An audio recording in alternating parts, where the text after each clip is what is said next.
Hi there, everybody. Dave here from HeyUGuys, and today I thought we'd do something a little bit more fun. So you may well have already seen our Cleaning Up the Town, Remembering Ghostbusters review that Scott and I did a few days ago. And then I thought, well, as we said then, we've known the makers of this documentary for a very long time, and I thought, why not? It'd be much more fun to get them on the line and actually talk to them about how we made it. So we are joined today by Claire and Anthony Bueno, who are currently at their mum and dad's house in Devon. Scott Davis, the wonderful Scott Davis, is joining us as well. Scott and I have known Claire and Anthony for a very long time.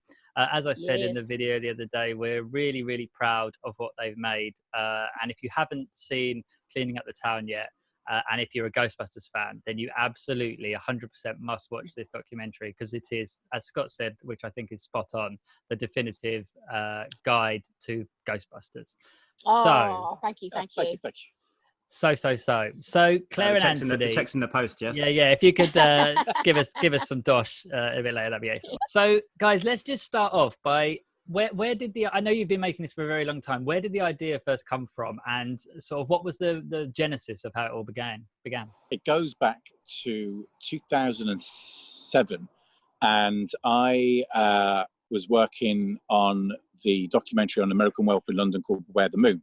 So it was basically all off the back of that. You know, we was doing interviews, and I was like, I really enjoy this, and Claire was doing interviews as well on the red carpet, and I sort of like said to the director of that one, like, should we do more and all that, and you could see he wasn't really all that keen. So I just sort of like said to Claire, it's like, how do you fancy, because it can't be that hard, because, you know, we're doing all this stuff, it's going to be a piece of cake. Year and a half tops, done, dusted. And that was kind of where it started. Just that kind of love of like talking to people, hearing filmmakers tell stories and stuff. It's fascinating. So and of course there'd been because John Landis obviously directed An American Werewolf in London, the kind of seamless link there is obviously he has a relationship with Dan Aykroyd because the Blues Brothers and Trading Places.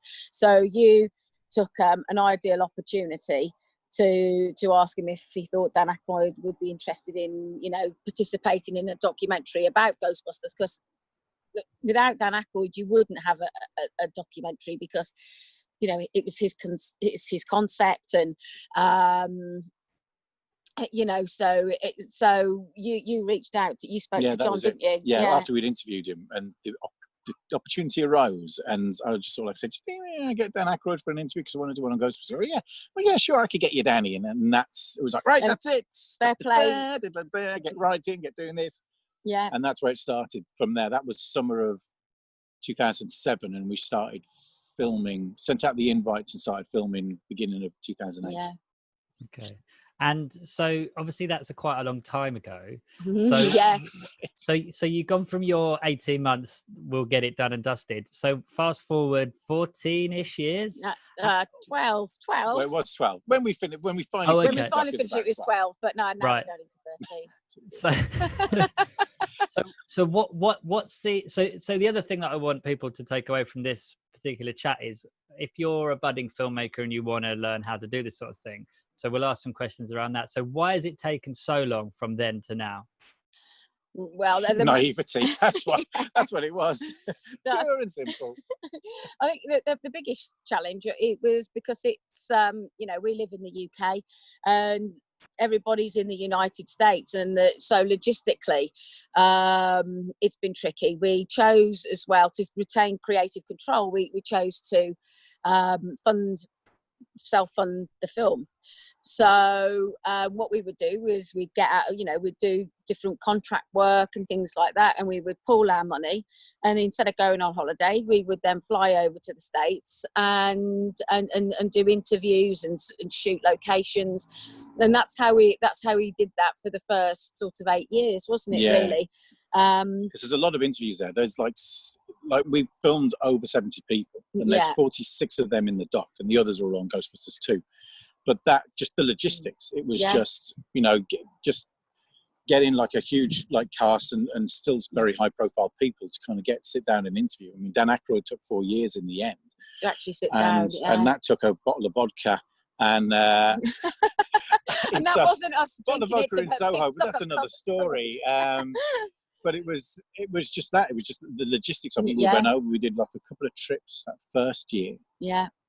and then a couple more the following year. And then there was a bit at times we run out of money. Well, I think the longest gap was about 3 years gap. I think between them. So it was just the way that it was. I think we had 2 recessions in that time. Yeah. So it was. So yeah, and of course, for other people that could kind of, you know, you went to film school, as well, didn't you? And I'd, is this you at film school here? I've got a great shot. I don't know. Oh, look at that! That is a pro at work, right there. XF 305. XF 305. Hey. What a beast!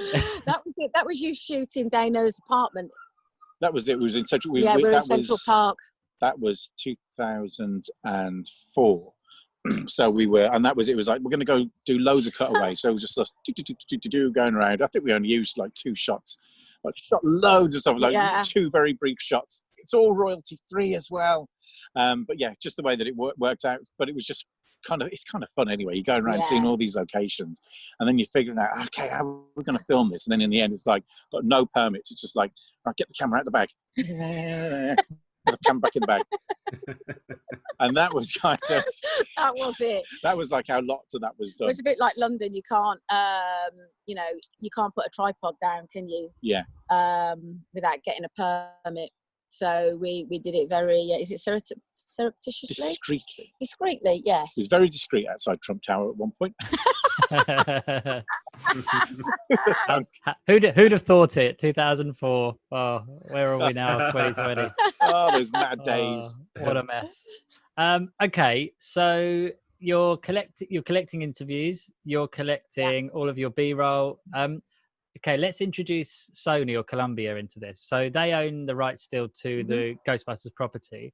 How do you go about getting permission from them to get? I mean, the amount of images, B-roll, behind-the-scenes stuff that we see in your doc that must have been gathered from Sony or from members of the creative team behind the process. How do you go about sort of getting all of that and getting permission to use all of it?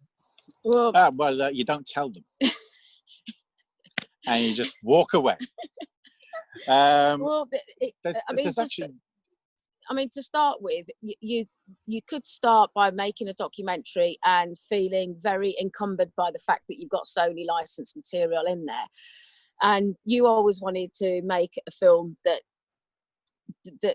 we weren't going to be restricted by that. Yeah. So, but ultimately, we went down what's called fair use. So what happens is, if you don't go to the license holder, you use material that's in the public domain. So whether it be the internet, the cinema, books, as long as you're using material that's out there, and also that the archive material that you're using is not driving the narrative. So the reason you're using the archive that belongs to other people is for illustrative purposes. So, for instance, when we're talking about the library ghost, the payoff is that we see the library ghost at the end of the discussion. So you've had Steve Johnson and Mark Brian Wilson there talking about how they've made and fabricated the ghost, and then at the end we use that clip, and we can use that clip and use it under pursuant of fair use because it's used to illustrate the point and educate, and our story is driving the narrative. It isn't the archive material driving the narrative. Yeah, and it's complicated. It is complicated. You can't be. I mean, it's like Claire said, didn't want to be kind of encumbered, and it wasn't about just being blasé, like I'll be fine, we'll buy it and it'll be okay. It was like, we just need to make the film we know is the best documentary we can make. And if we start worrying about too much, then you're just not going to be able to do it. You're going to be chasing your tail all the time.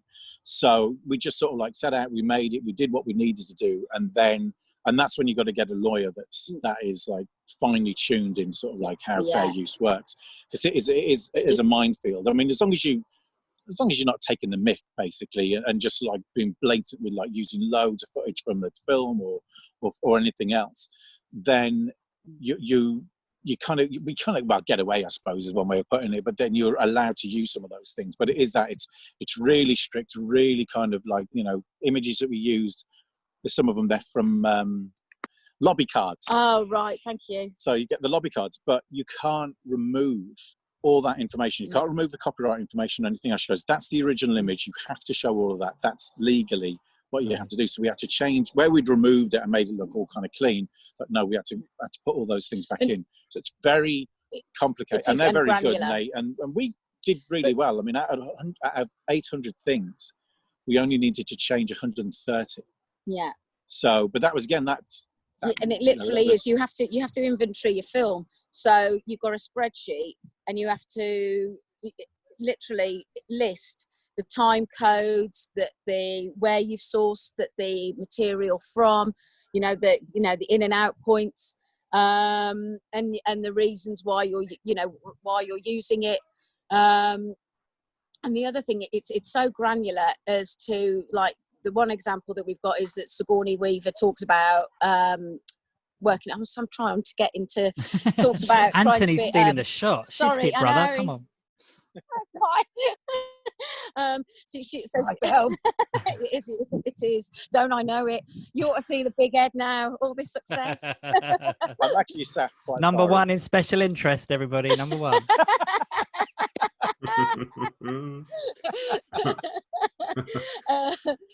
So Sigourney Weaver, she talks about being in comedy, or hasn't really done a lot of comedy. So on film, that's right. So we had another image for her. We had to remove that and find an image of her at that period of time, which was 1983, performing comedy on film. That's how specific you have to be. So it's a real minefield, and we were going backwards and forwards with the lawyers, and then they give you like the whole film in one big PDF of the reasons why it's that those images are permitted to be used. And then once you get that certificate of fair use, then you have to instantly go and get your film insured, E&O insurance, so that if there is any comeback from anybody who wishes to chase you on it, then you're covered. Because there are some things there that are, as long as we've got a fair few people there. Some of those photos they took them on set. They're there. I mean, there's I've got a few here, but these are just, they're so good, aren't they? I mean, it's just wonderful. That's Diana Hanneman. She took that photo. That belongs to her. Well, she didn't take it, but it belongs to her. But yeah, we were really, really lucky, because the people that we interviewed for the film, were really gracious. Steve Johnson, Mark Brian Wilson, all providing, their own personal archive. Yeah, a lot of fans coming forward with stuff that they've bought over the years that nobody else has seen. It's like, oh no, we've got this. And like Derek, who did all our motion graphics anyway, he originally came on as an archive producer, because he used to buy all this kind of stuff and buy call sheets and things. And then it turns out he's also got quite very skilled at doing After Effects and Photoshop stuff. So it's like, great, because I can't do that at all. So he was the one who kind of created like a huge majority of all that stuff you see. There's only a few little bits here and there that are there. Some of the animation that's done by Ollie Jones and things like that. So it's been, and he won the Empire Film Award a few years back for like the 60-minute films for Ghostbusters. I needed Ghostbusters. So it's all this kind of like this community of people who have just been fans or got collections and things like that, and they've come forward and sort of like said, hey, I've got this, would you like to use it? Yes, we would. Thank you very much. Yes, we would. And I've got millions of questions, but Scott, go on. What have you got? Well, I was going to ask about how you found the experience with the crowdfunding, because I know that a lot of filmmakers, whether it's for films and features, whether it's for documentaries and stuff, it obviously is very, very helpful, because it gives you the money to be able to literally kickstart what you're going to do.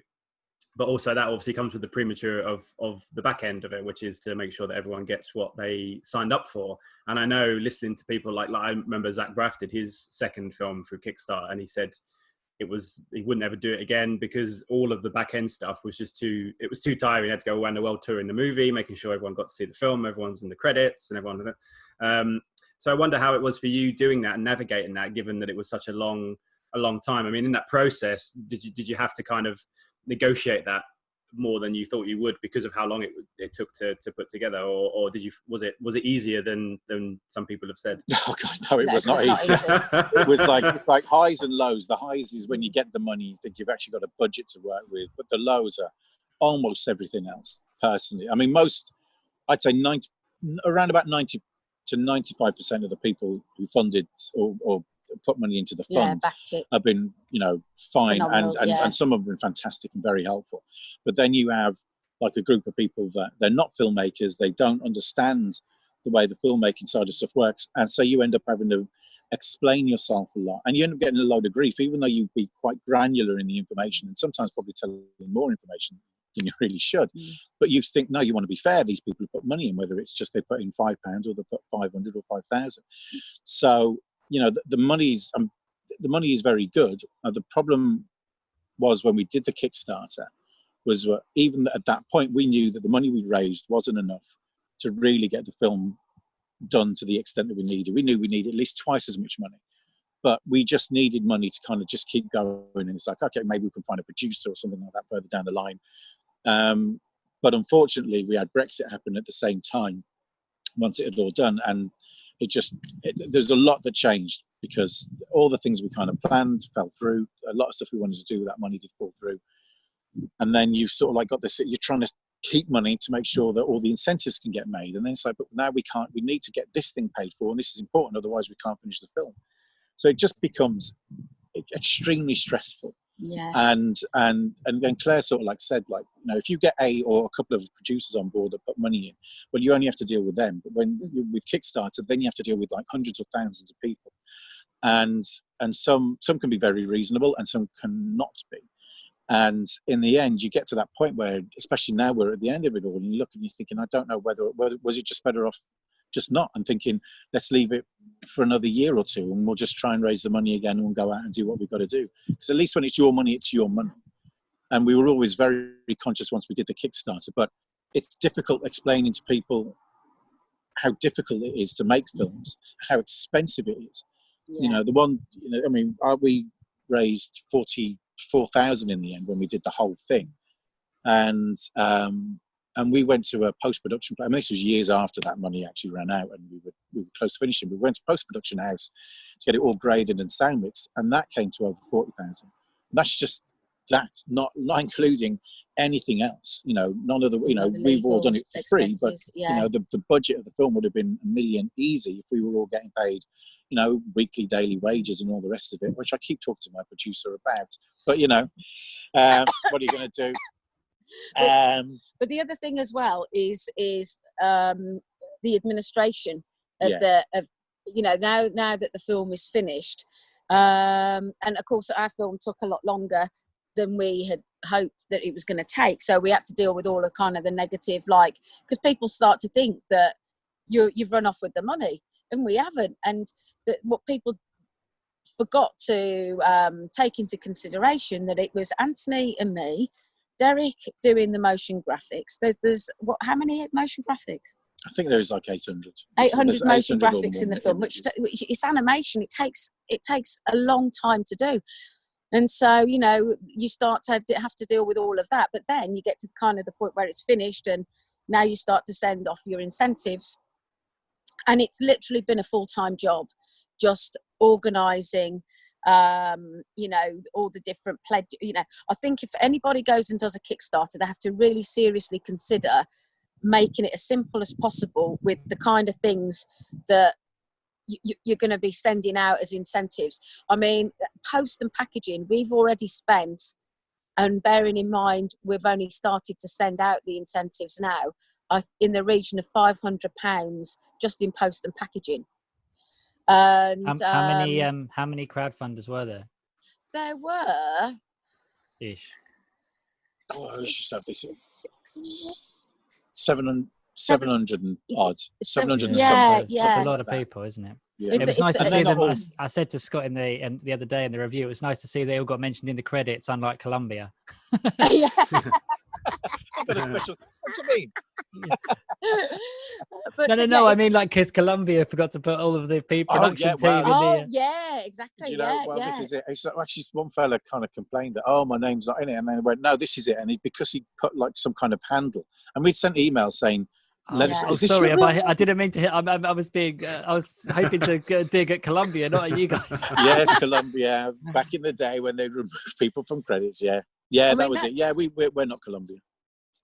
We're very good. We remember. We hopefully have acknowledged everybody. Yeah, we haven't heard anybody come back as yet. Yeah, but give them time. But so if you do a Kickstarter, you really have to think about keeping it as simple as possible. And you have to dedicate like that month or however long you run it. That is going to be your job, because it is extreme. I mean, both Claire and me were doing it, but it was Claire mainly, and it is a full-time job. You're there, and you're trying to generate the money and make people aware of it, and contact and do interviews and all that kind of stuff, just to make sure you hit that target. And there was one recently, I've forgotten the name of it, and a friend of mine's involved in it, and they got like way over I think they got over $500,000 for there. And it's like, well, okay, that amount of money, that's different. That's like such a huge sum. You can definitely have it all portioned off. But I don't know. Even for that amount of money, I don't think I'd do it that way again. Doing it indie, when we were doing it just on our own, it's frustrating when you can't get it done as fast as you would like to get it done, so you can move on to other projects. But on the other hand, all you got to worry about is you. Yeah. You don't have to worry about a whole bunch of other people that you've now made a commitment to. Yeah. And the thing we've had to kind of explain to people is that you haven't bought anything. So everyone's like, well, I bought and paid for a digital download or whatever it is, a physical disc. And it's like, no, you donated into a film fund, and the incentives are there to incentivize you to basically put more money into that film fund. And we are doing all we can, because we could have very easily at any point over the past 3 years just gone, I'm really sorry, but the money's run out. Yeah. And that's that. And there's a plenty of projects that have just, people have put a lot of money in and they've just disappeared, because it's a hugely expensive, if you've got enough skill sets behind you to do the work on your own, it isn't too bad. Yeah. I can edit, I think, and then you've got like Derek and do stuff. So self-deprecating. You are an excellent editor. I can say that. But I have to be honest. We've talked about the negative things of Kickstarter, but the positives are that we have met some lovely people through the Kickstarter. It did bring the film instead of it being like this solo project, it brought it into a community, which has been really nice. Using Kickstarter, I would recommend anybody that does this, really research into which crowdfunding body that you use. We chose Kickstarter because at the time, and I mean, again, this was 4 years ago, Kickstarter was still kind of like the premium place to launch a crowdfunder. But there are the pros and cons. Back at the time, what I found was that Kickstarter, you have to meet that goal, otherwise you get nothing. If you go to kind of Indiegogo or GoFundMe, you do get the money, whatever is pledged, but they take a bigger commission percentage. And for us, so you think about the project and how much you really do need the money. As to, I think, because I felt by us doing the Kickstarter, because Ghostbusters was such a recognised brand, we had a very good opportunity to achieve the target. If we were doing just a little indie film about a story that we created ourselves, I may not have gone down Kickstarter, because all that money pledged, I could have potentially lost. I mean, even up till the last hour, we looked like literally we were phoning. We had friends and family already with their credit cards to help get us over the finishing line, because it looked like we were going to lose everything. It literally was like putting all your money on a racehorse. Yeah. So and like I say, if we're just doing a little independent film and nobody really knew us, we probably wouldn't have got the funding. So you really do have to do your research. It is, yeah. You? I mean, the pros and cons is basically it's the money, it's the funds you need to do the project, to potentially pay people to get the job done. If you certainly don't have those skill sets yourself, that's great. But the downsides is you will face even more sort of like financial complications, especially if it's your first film, because there's a whole we've been doing stuff for years, and we've learned more in the last 18 months about certainly about even post-production. I thought I was fairly savvy, but there's a whole bunch of stuff that you need to kind of take into consideration, which is expensive, and there's no getting around it. If you do know somebody who's an expert, then fine, but there's some things that no, legally you have to have this, and if you don't get someone who does the job right, then you're going to be stuck and you'll be left with a film that you can't do anything with, because nobody will legally be able to use it. So it's you find it's just that you've got to do your research, find out how much that project's really going to cost, and then see whether or not the money that you can get from Kickstarter is the amount that you need or you can make do with. But it was an experience, all right. Yeah, absolutely. Absolutely. And bringing it back to the actual making of the doc then, so favourite interview? Oh, that's really tricky. Because you met some really cool people, didn't you? I mean, I've shown the photo here of Dan Aykroyd, but do you know what I loved? I love Anthony's suit here, because I saw it when I was watching the doc. There were some other photos of you in the same, obviously at the same event, which I thought was cool. And then obviously there's this lovely photo here, which I thought was really special, actually. I mean, that's just a couple of many, but you got to meet some people who are no longer with us, as seen in the last photo there. Yeah, I mean, Ernie Hudson will always be a really special interview, because he was our first interview. But Harold Ramis was incredible. I mean, we tell the story a lot, don't we? About we were both crapping ourselves. We're in Chicago. So how long ago was that interview? 2009. Okay. April 2009 I think. Well is done, when Anthony. It was. That's when we did. Yeah, it was. We went out there for a month. And we was about 3 weeks in LA, and then it was going to be a week in New York, and that ended up being flying to New York, then getting on another plane, flying to Chicago, where we interviewed Harold, and then we were there for the day and the night. The next day we were flying back to New York to interview Sigourney Weaver. Yeah. So, and it was all on. That's a big trip. That was stress. It was stressful. Funny story now, but not at the time. So actually, if you on the Blu-ray, you can read the funny story in the making of booklet. Oh, is it? Did you put it in? We're about the taxi driver. Yeah. Taxi driver. Right, the New York taxi driver.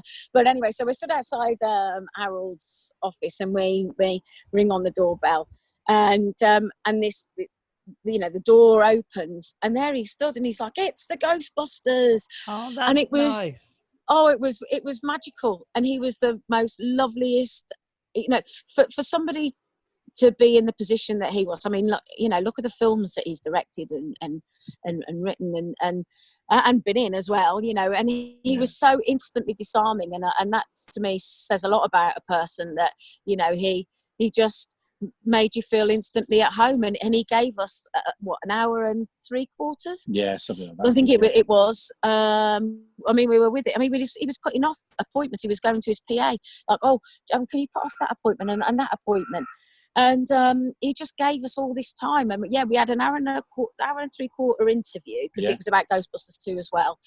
And we must have spent the whole kind of afternoon with him, didn't we? He was really lovely, and that smile that you see in that warmth, because I expected to meet Egon, very kind of stiff, and he just wasn't. He was just lovely, and it was, once he passed away, it becomes even more of a responsibility that you responsibly tell his story, and he was so candid and honest as well. He said a lot of stuff with a smile on his face, but it was just that kind of. It's the interview that, he really became that backbone of the interview, of the documentary. Him and there's others that we'd interviewed, but where we were like, do you think we need Dan Aykroyd and Ivan and director and the person, and they certainly gave us a lot. But Harold just fleshed so much stuff out. Yeah, he did. Yeah. And it's like now you've got a very different kind of film than, and again, and it's just his energy. Yeah. And it's like I was saying, it's Claire's sort of interview technique as well. That kind of. We're very kind of we're chatting for ages with people beforehand, and you could sit and have a chat, like you sort of said before we're doing this. It's like having a chat, basically. Yeah, definitely. And that's what you kind of want, and that's hopefully what translates sort of into the doc, that it's supposed to feel like, really, just like, you know, group of mates who sat around a table having a chat, talking about handing photos over. Do you remember this? And that's what we wanted to achieve with the doc. And that's it. And that's why, you know, like Ernie and Harold. And it's hard to say because it's like, you know, because there's Richard and Terry. And because they're hilarious. And you know, and yeah, I mean, they were like literally, well, you know, guys, as interviewers as well, you're not, you know, you ask a question and you have to do the nods and the responding without, you know, verbalizing anything. And these how's this? How are we doing? Me and Scott are both doing it. You're nodding well, guys. Thank you. Years of training there. And these two guys, they were just bouncing off each other and they were absolutely hilarious. And I was crying with laughter, but I couldn't let it out really. So that was really funny. And Steve Johnson, who was hilarious. Yeah, Steve. He was so every time, you know, like you'd ask a question, and he'd answer it, and then I'd obviously follow it up with another one, and he'd go, hang on a minute, like, no, let me have a sip of bourbon, you know, and then right, okay, so now next question, he answers it, follow it up, and hang on a minute, gets a cigarette out, has a cigarette. It was just like, it was like as if I was a slave driver, which Anthony will probably testify to. But that was, you know, it was unique and really funny as well. I mean, but everybody was so generous, and you know, we're so lucky to say that, you know, a lot of people have become friends off the back of making the film. That's been a real honour. So we're just very blessed, aren't we, really? Yeah. So obviously we didn't see Bill Murray in the interview. That must have been quite a frustration for you, I'm assuming. Well, yes and no. Kind of, it would have been nice to have got him and Rick Moranis to kind of complete the set. But I mean, certainly when we start, because the first thing we'd heard, everyone would say to us when we were about to start this was, "You're never going to get Bill Murray," and it was always slightly annoying. It's like, well, one, you don't know that, and two, that's not. You're kind of missing the point of the documentary if you think the whole thing's going to rise and fall just because one person. It was certainly important to get Dan Aykroyd and like Dan Harold and Ivan. You know, they were like, you know, you need to have the filmmakers, but Bill Murray wasn't one of the filmmakers. He turned up on set, he did his bit, and then he went again. He didn't write it, and that always bugged me, and was just more of a reason to make the documentary. So it's like, look at all these people and more made this film, and it's the film that you see because of these people, and just you know, Bill Murray puts a little like a cherry on the top.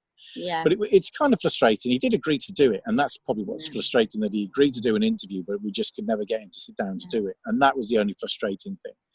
There was I mean, the prime example was, so I asked him, it was, again, you know, because we're all members of the press as well. So we're sat in a press conference for Fantastic Mr. Fox. And you all know I've got a thing about George Clooney. So there's George Clooney, and there's what's his name again? Oh yeah, Bill Murray. You know, and they're all sort of sat on the you know, at the table, and I was like, oh, I really want to ask George Clooney a question, but I really need to ask Bill Murray. so I did ask him a question, and then before the days where they said, can you stay in your seats and let the talent leave? This is London Film Festival, I'm guessing, was it? Must have been. Yeah, was it opening night? It was opening night for London Film Festival, yeah.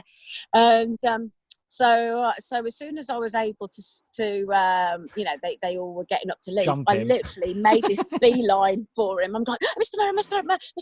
Murray, and he's like, hello, all right. I said, oh, we're making this documentary about Ghostbusters, which he knew, he'd been told about, because I'd contacted his lawyer, you know, his legal representatives. And yes, I've heard about it. Oh, we would really love to get you on an interview. Yes, I'll do it. No, don't worry, dear, I'll do it. Don't panic, it's okay. So I just remember, you know, I think it was the Dorchester or something like that, wasn't it? So I run from the Dorchester to Hyde Park Corner, get on the tube, run all the way down. I thought Anthony's going to, you know, he's going to think I'm amazing, because you know, Bill Murray said he's going to do this film. So anyway, years later, you know, he's still, you know, we're going over to America, contact his lawyer. Yeah, apparently they let him know, and nothing happens. And then we're at the Monuments Men. I think you were there, Dave. You would have been there. Monuments Men, at the press conference. Yeah, it was in the National Theatre, wasn't it? It was in a really weird... the National Gallery, yeah, in Trafalgar Square. Yeah, that's it. So, so we spoke to the PR guys at the time, because you know all the nameplates were there when it again George Clooney, John Goodman, Matt Damon, Grant Heslov. That they were all there, weren't they, from the film? And I said, "Oh, any chance of Bill Murray turning up?" No, he's not turning up. No. And then as we were all settling down and getting our positions, this kind of nameplate come up, Bill Murray. It's like, right, okay. So again, ask him at the end of the, you know, I went up and asked him at the end of the press conference, and yes, dear, I'll do it. And by which time we've got, you know, Sigourney Weaver, Dan Aykroyd, Harold Ramis, you know, all these, you know, Annie Potts. We had everybody. So it's not like he's, you know, he's the only person not coming to the party effectively. Yeah. So yes, I'll do it. And, you know, I phone up his lawyer when we get back to the States, and she just basically says what Bill says, what he does. What he says he does and what he actually does are two different things. So, but he did say yes. I mean, that's the, you know, misconception that everybody's like, oh, you know, Bill Murray turned them down. He didn't actually. But, you know, as you know, an example for the Monuments Men, he just, you know, he sings to his own tune. And you know what, he's a human being, he owes us nothing. No, we chose to make this film, so he doesn't have to take part. We can offer the invite. We'd love to have heard what he got to say, because I'm sure it'd be very, you know, in depth, and because I think he is a deep man, and I think what he would say would be of interest. But ultimately, you know, it's entirely up to him if he wants to be a part of it. And so I mean, we don't have any hard feelings. He's a human being. We don't know. Well, again, you know, we've got the experience of interviewing people, and it's not a good experience for everybody, is it? Being on a film set. So we don't know what it was like for him. Does he really want to rake it up? No, he may not. So for him, he may just want to leave Ghostbusters where it is, really. So that's it. That's the riddle of Murray. Yeah. Go on, Scott. But we'll try forget the Ghostbusters too, Doc. We won't. Yeah, keep you know. Well, but but it is what it is. He had his chance. He's missed out.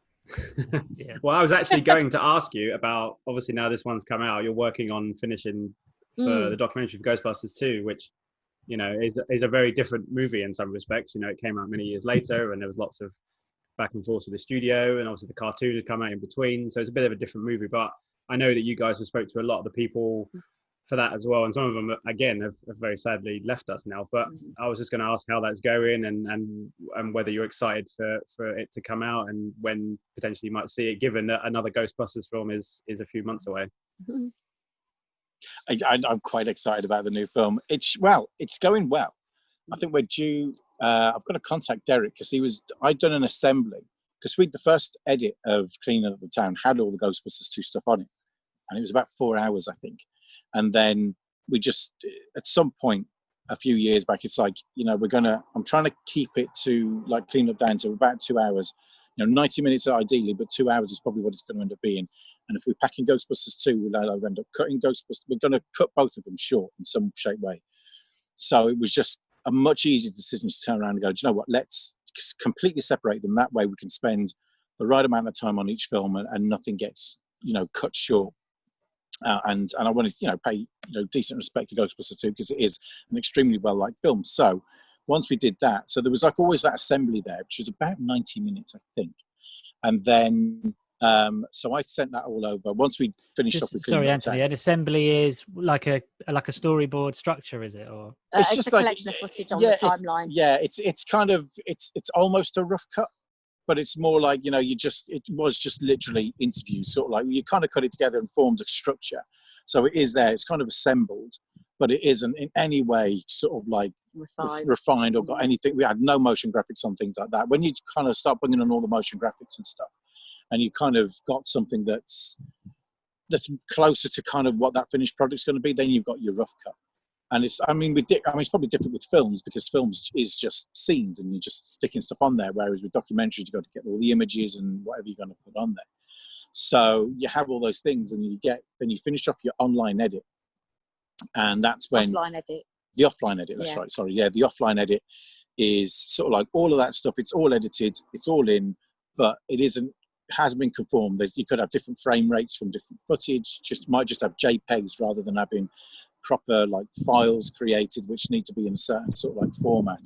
So that's when you take it and you get it and you put it into the online, and it's sort of like it's all been edited, it's all done. You give it to somebody else, they make sure everything's conformed, and they do the grade, and then you get the sound mix done, and then everything's done. So that's some of this I've learned quite recently, actually. Everyone says it's online or offline. It's like, I have no idea what they're talking about. I don't know. You sound like the AD. That was one of my favourite bits in the doc, actually, was the first AD. The associate producer who had no idea what a first AD was. Oh, yeah. I absolutely loved it. I was like, yes, mate, go on. Blag it.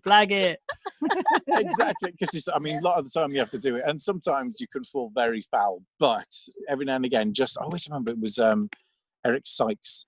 He's like in his autobiography, and he talks about just literally, oh yeah, I can do that. And he says, I hadn't a clue what I was doing, but he just kind of like got his way through. I love that. Yeah, absolutely. So it's really complicated. I always thought online and offline was like more of an old term, because that was mainly you wouldn't edit 35mm footage. You'd edit something that they kind of put it down to like 16mm. You chop it, and the same with like when HD was like a lot for computers to handle. You might just like stick it in standard def, cut it together, and then you only import the HD footage you need. And now 4K and 8K is probably the same thing, really. So but online is a bit more than that. It's not just that, it's making sure all the other stuff. Film. And it's a process, but once it's done, it doesn't really take too long. In the hands of an expert, it don't take too long, but anyway, that's another story. What were we talking about? Ghostbusters 2.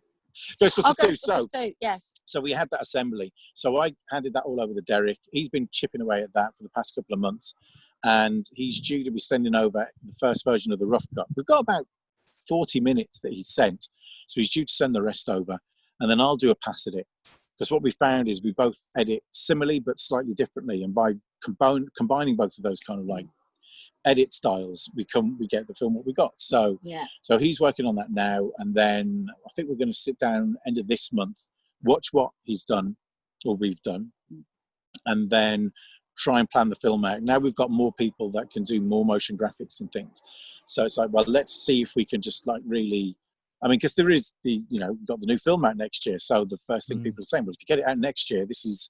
And you talk to salespeople, it goes, well, the documentary is going to be worth a lot more money if it comes out with a new film rather than, 10 years later, for example. So, we're laughing hard. We laugh now.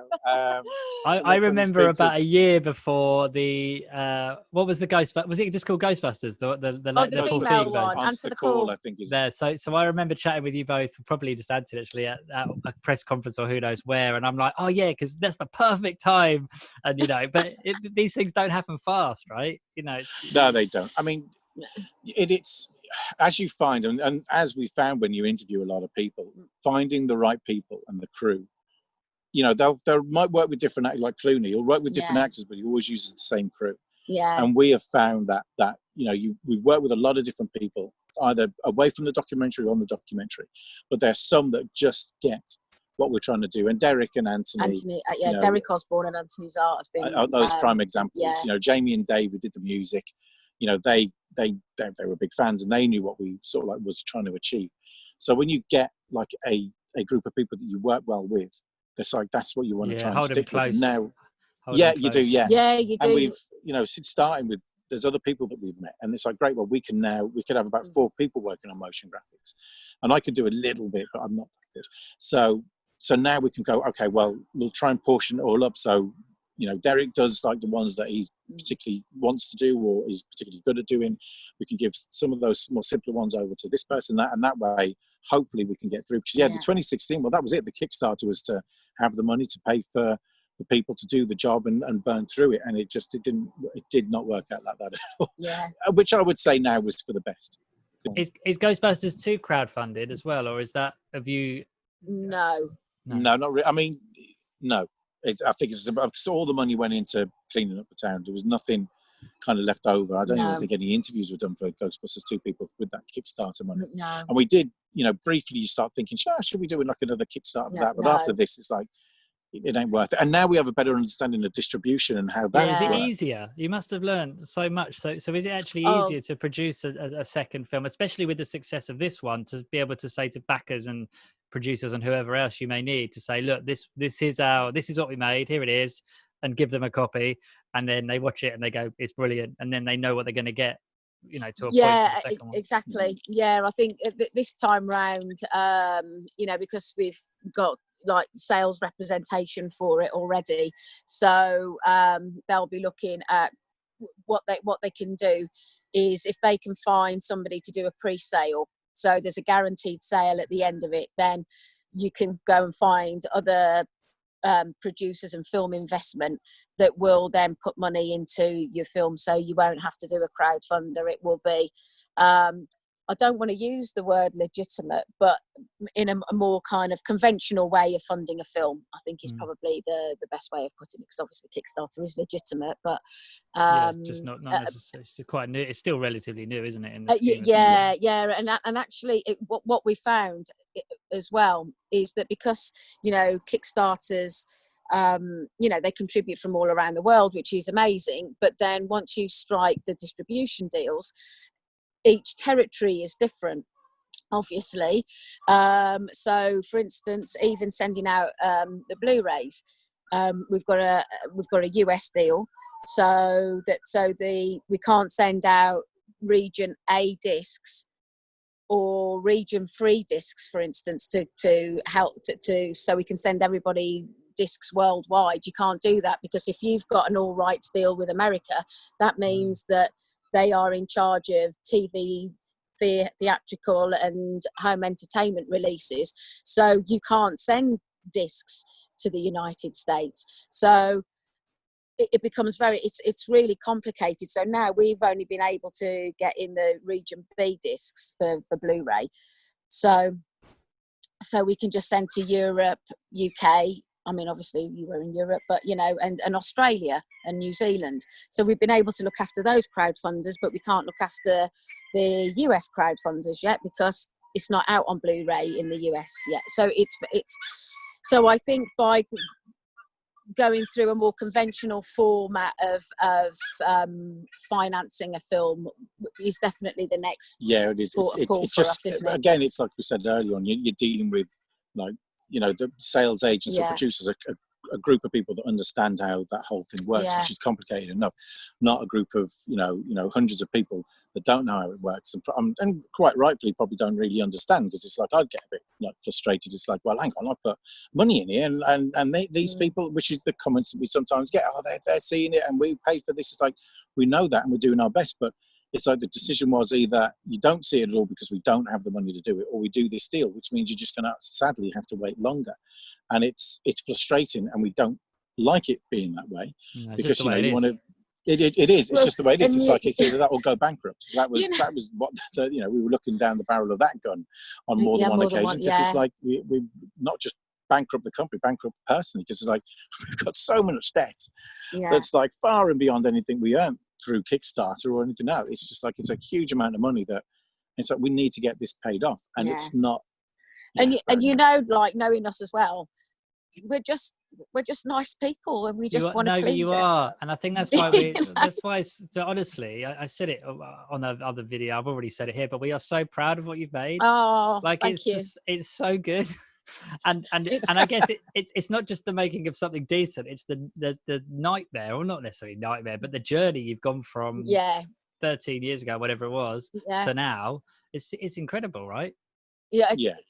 Honest, and I cannot tell you if there was any obstacle that can come your way, it's been thrown at us and we've had to overcome it. I mean, just some of the stuff you just can't make up what we've been through. It's all character forming. Do you two still love each other, though? Your brother and sister? Do you still or is it just tolerate one another because you have to? It's a genetic thing, really, isn't it? But, you know, actually, in all fairness, it has taken. I mean, we're fine again now, but there have been times where it's really taken a toll on our relationship. I mean, there's times where we've fallen out and Yeah, we haven't spoken for months, you know, because it just, because it's just stress. it's a personal project. It's not, you know, it's not like somebody's. Well, every project should be really, but it's like you put everything into it, and it's a lot of energy, and it's very. And there are points where you just can't do it anymore. You literally snap.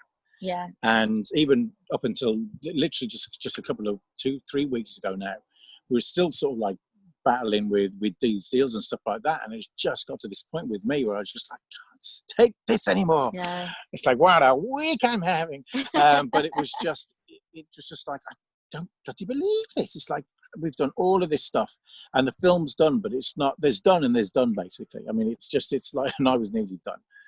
It's just it really extremely straining. And the thing was, it's like that. It's like some of these people that even people who have been in the industry for years haven't had to put up with stuff like that. Yeah. But what is reassuring is when you do talk to other filmmakers, whether they like work in TV, they do their own indie films, or they make documentaries, and they tell you stories. And they may not be exactly the same as yours, but they understand what you're going through because it's what they've gone through similar enough. They've just had to go through something different, which amounts to the same kind of, almost the same problem. And we had that when we were like touring around doing the doc, doing the cinema screenings.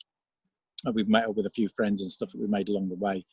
And they were telling us their tales about, God, well, this is what happened to me on this. And, you know, we did a budget on a film, you get it all budgeted. And, oh, no, the chunk of that money, that's for us. That's for the accountants and things like that. That's for your actual filmmaking. So, but So, we've had, and I'm sure that there are many other things that we'll have to face.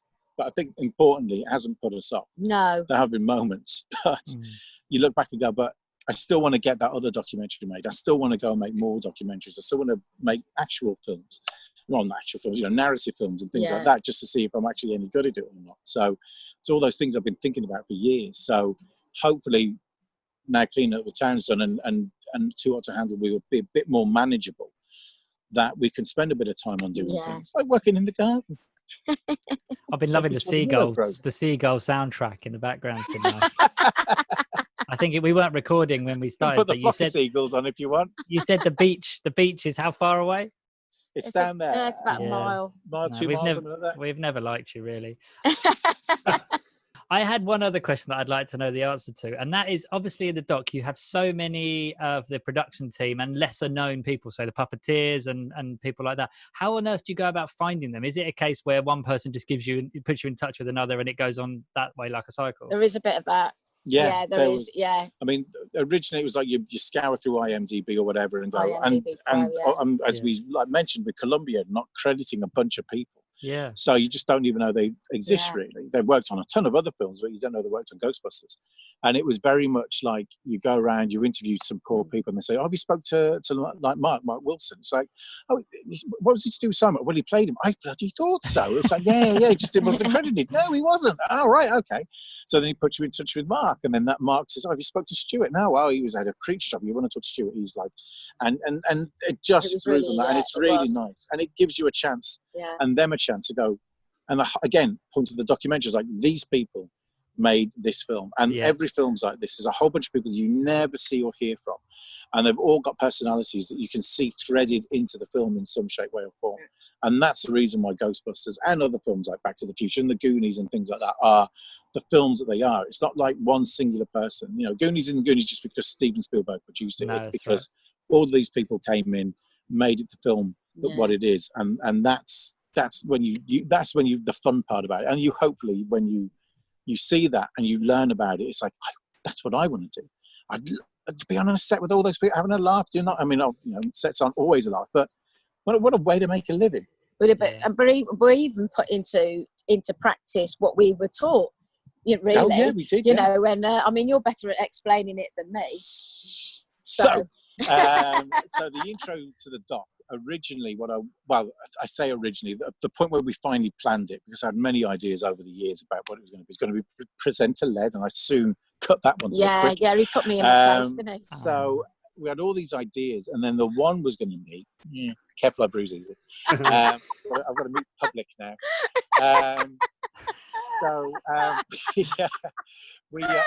I actually did. I projected a lot. We was going to do projections. And you procrastinate a lot. I know that. I do. 12 years later. So when the interview ends. So we, what we were going to do was go to the LA Firehouse and film in there. And I was going to project images on the walls and on boxes and like the memories of like when Ghostbusters was made there. And we finally found the place where we could do that and the people we needed to contact. And then we flew out. This was all through the Kickstarter trip, basically, in 2016. And we flew out. We did a Comic-Con in Philadelphia. And then we'd driven to Martha's Vineyard. We were interviewing Michael Campbell, who DOP Ghostbusters 2 and Kindergarten Cop and things like that. Lovely fella. And he did Taxi Driver. And Taxi Driver, I was going to say. Yeah. Yeah. Hang on. You put Kindergarten Cop before Taxi Driver. It's because I was watching it the other day and he gets a cameo in. I was like, oh, he's Michael Chapman. He's like all that Massachusetts kind of way of talking. Anyway, I digress again. So while we're there and we're getting ready to interview him, we get a call from Troy, who not only put into the Kickstarter, but he's a producer himself. So he was doing our kind of LA kind of producing. He said, yeah, the city's deemed the building unsafe and they're not letting anyone in there. That's it. It's shut down. And I'm like, but we like part of the reason of doing this trip was specifically to do that. So through the week or two it took us to drive from like, east to west. Yeah.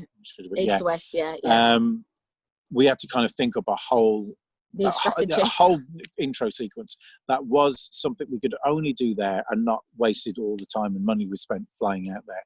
So that became it was Claire remembered me coming up with the containment unit. We was going to film inside the containment unit at one point. Well, that was one idea. And then it was like, she said, well, yeah, we could do that. And then if it burst open, we go into it and then uncontain the memories of the film. That was it. So but then getting to LA, finding a containment unit. And so if we can get, people like John Bruno and Richard Edmonds to lend us some of their props that they've still got, then we shoot that, then that's definitely something we couldn't have done back home. We could only do it there. And we could get a projector. We could project images on, there's a really good music video by I can never say the band's name right. Pompalou or something. Pompalou. It's like French for grapefruit or something like that. They're great musicians, and they did a track which is a blend of Happy and Get Lucky. It's really worth looking up. But they did all this thing on a model with just one projector and white shapes, but they project different things on that, and it just created this three-dimensional projection. It was really clever. I thought, yeah, we'll do something like that. Project onto different shapes. It'll be great, and we'll get some neon and we'll put that around. And creating the neon was really complicated, as it turns out. Couldn't get it made in time. And then we found someone that had a containment unit, but it was just MDF. It was grey and it weren't finished, but it was kind of finished enough. So we shot the containment unit and we filmed all the elements with the projection. And then we did a polish within After Effects and Photoshop. But there's things you can kind of do, but it's just like as we learned with the doc with double exposure, most of the effects were, like slime was just double exposure techniques. Just like color on black or whatever. So it's like, right, so we wanted smoke coming out of the containment unit because Sam's smoke machine broke down. So it's like, right, okay, so I had an old smoke machine I had from when I was going to do some filming years ago. I never used it. So we got that out, had to get it working because it was just broken down. So we jerry-rigged it, like Luis, who came around, who was doing the CG effects on the containment unit, making it a bit more disheveled. He came round, bought black card. You were wrapped in black. Holding a shoebox, we cut a hole in the card, light behind it, with the smoke machine going for it in the kitchen, hoping the fire alarms aren't going to go mental. And then so it's like, right, action, and Claire's like, knock, open, it's like, open, blasts open. So all the lens flares and the smoke and all that was all shot, and we just layered it over the top. It was so much. It was a great day. That was like one of those kind of like, yes. This is filmmaking. And that's paying homage to the way Slimer was made as well. So it's absolutely it's all very connected. It was really important for us to sort of thematically follow the disciplines that went into making the original film. That's kind of part of the charm, isn't it? Really. If I could have shot it on film, I would have done, but that was definitely not in the budget. Slightly out of the budget, yeah. Yeah. Oh, the 16 mil would have been so glorious. But it was that. It's so things like that. There's a lot of things in there that Derek's done that are these very subtle tips of the hat like the fans, whether it's like the original, like the Making of Ghostbusters book and the way that was kind of laid out. There's all these little tips here and there that we kind of seeded through it. It's one of those things. You get it. I get a kick out of it. Oh yeah. But, yeah, I'm jealous I wasn't there to see it. It sounds amazing. The only thing I was gonna ask was about how you guys feel about how the Blu-ray's done in the first week, and do they kind of keep you abreast of kind of how many it's selling and stuff? Because I know on Amazon it's doing pretty well, and it's sold out on Zavi, I think, as well. So it sold out on Zavi day 2 of the release. I just was on the site, and I was looked and I went, sold out, and I mean literally I was blinking because I couldn't believe my eyes. And then so I got onto the distributor, and they said, yeah, we know about it. They're gonna restock. And then your friend contacted you about Amazon, didn't he? Says, I don't know if you've seen this, but well done. And it was just like, this is like number 1 special. What's it, special? Special interest. Number 1 on Amazon. That's what I'm telling everyone. Anyway, yeah, number 1. Yeah. On Amazon. And it was just like, and so because you just, you hear about, we're going to produce X amount of Blu-rays and stuff like that, and we had to buy a load because to send out to Kickstarters. Yeah. And that was getting that delivered was, comes on a pallet, and then you open up the box, and you see the spine. I mean, you'll know actually when you're getting them in and stuff, but it was just like, see all those spines of the film. It's like, oh my god. Yeah, it's a reality. Physical copies. Yeah. It felt like, it did feel like the end of the journey, even though it isn't the end. But you know what I mean? It was like doing the screenings was one thing. That felt like finally we're revealing it. And then when you get on getting the Blu-ray and it's there, and then Anthony did such a lovely job, and so did the UK distributors. They really did an amazing job. Made sure the quality was still kind of like there, which was, we were. I mean, the weird thing is because we had to fight to get. They were going to release it on DVD, and then had this kind of. I think the poor distributor heard me on the phone. I was like, "What DVD?" I said, "No, we always wanted Blu-ray. We haven't worked for 12 years to produce something of the best quality that we can, to go on to standard def." So anyway, thankfully, they didn't even want to do that, really. I mean, not the distributors for that matter. No, not the distributor, but the sales agent. Yeah. Was physical medium's dead, and I'd chat with Scott about this. It's like, and he's like, oh no, sales are fine. And they was like, it's there's a decline in physical sales. Whether that it's interesting with everything that's gone on lately in the world, and films being kind of pulled off of like services because of the content that's within them. It's physical medium all of a sudden, because I know a friend of mine's run out and bought like a ton of Blu-rays and stuff that are films, because it's like, I don't want this to disappear off. I'm used to watching it on Netflix, but it's going to go or on iTunes, and then all of a sudden they're going to decide that the content isn't going to be acceptable, and then it's all going to get pulled. So, it would be nice to think that things like vinyl, like physical medium, will still remain to be important in sort of like certainly in our kind of film world. So it was important to get that and get it on Blu-ray. And there was, from those original agents, pushback on that. Yeah. And it was very difficult to get an answer. It's like, it needs to be Blu-ray, because that's what we promised. But ideally we wanted both, but it was literally, it's like, well, it's kind of, you can have one or the other, but you can't. It just isn't the market to go to have both of them out there now. So well, in the meantime, they don't manufacture DVD players anymore. So, and obviously, Blu-ray is backward compatible, so it can play DVD. So there is absolutely no reason to manufacture a legacy piece of media, basically. But the whole Blu-ray is just phenomenal. I mean, we couldn't have been. I was so pleased. Like Anthony said, Anthony's who's been our art director from the beginning. He's been with us pretty much from the beginning of time. Who did the poster? Yeah. I mean, he just totally gets us and what we were trying to achieve, and he's a real artist. He did the booklet. The designed it. We co-wrote the booklet, really, didn't we? Yeah. The 20-page making of. Well, you wrote it and you run it past me. I was like, yeah, there's that. Okay, looks good. Right. That's what's good to me. He's the something booklet. Yeah. So, but again, all the interior artwork that Anthony has done as well. It's just beautiful. The quality is immense. So, the fact that now it's selling out all over the place, and even our distributor said, "Oh, we're running out of copies. Do you want some more yourselves?" I was just like, we're speechless because we're just so overwhelmed that people have really taken the film to heart and totally get it. Yeah, I think totally get what we were trying to achieve. So we could never have wished for it beyond our wildest dreams. To get a premiere at the BFI IMAX, that was phenomenal. We were saying how cool that was the other day. That was just mental. I mean, you know, how many red carpets have we all been to and interviewed people on? How many get a red carpet at the documentary? A documentary getting a premiere at the IMAX. It doesn't happen. I know one in all our years of doing this. Well, at least I know, what to talk about to Tom Cruise when we go. That's right. Yeah. Oh, yeah. I remember when I had my premiere. Yeah. You know, I mean, we stood on the stage that Tom Cruise and Steven Spielberg's been on. I mean, you just got to pinch yourself. So we're absolutely overwhelmed, thrilled, and we're really very grateful for everybody that's going out and buying it. And I'm not just saying that as a, cheesy thing. We honestly mean it from the bottom of our hearts. Yeah, because it's like you don't. I really didn't know what it was going to be when we started. Yeah. And Claire was like, no, we could do, it could be this, it could be that. We get premieres and we have cinema. It's like, it's not that kind of film. It's going to be, if we're lucky, Sony might like it and they'll put it on their, DVD as it was back then, really. And it just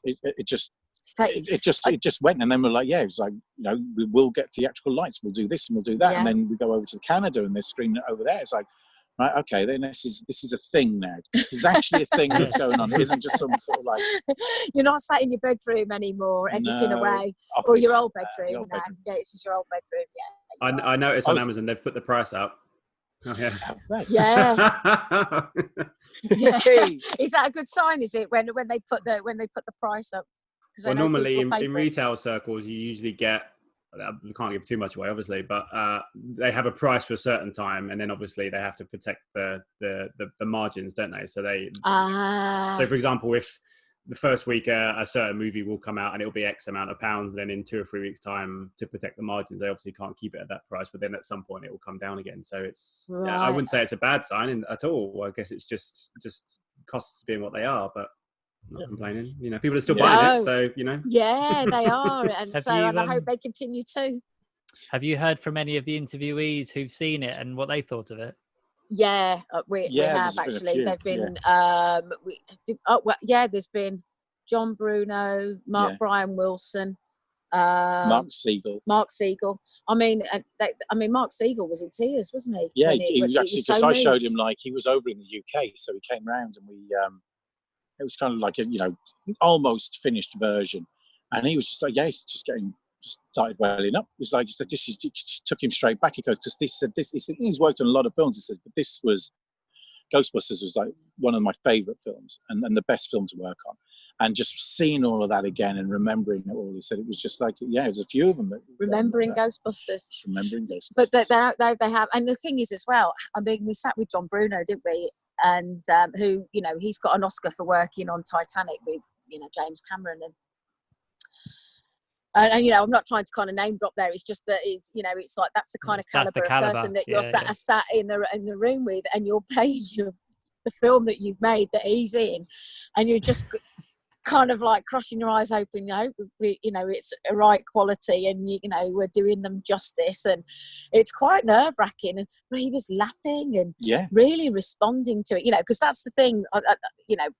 Some documentaries can be quite dry, and hopefully ours is infused with humour, because all of these people have got such fantastic personalities, haven't they? Yeah, they have. Yeah. And so he sat there and they're saying they're learning stuff. Yeah, they were learning stuff from it, and they were there, and just to get really positively responding to it and going, this is like top quality.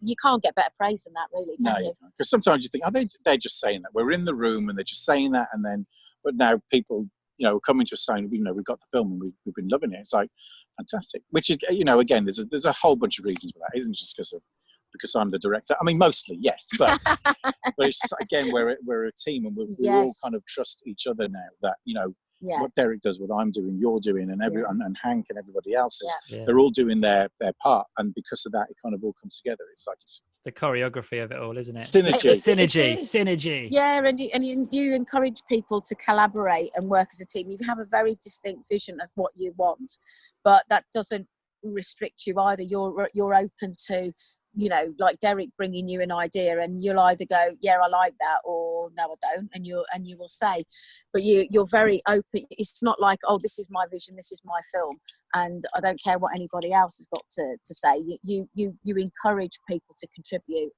and so, you know, the documentary is you know, the way that Richard Edlund worked with his team, that was very, you know, I think very obvious that he worked with his team, and he again encouraged, you know, that imagination to flow, and I think your style of leadership is definitely another influence there, but being influenced by the greats. Yes. Can you feel the love, Scott? I can feel the love. Yes, I can, very much so.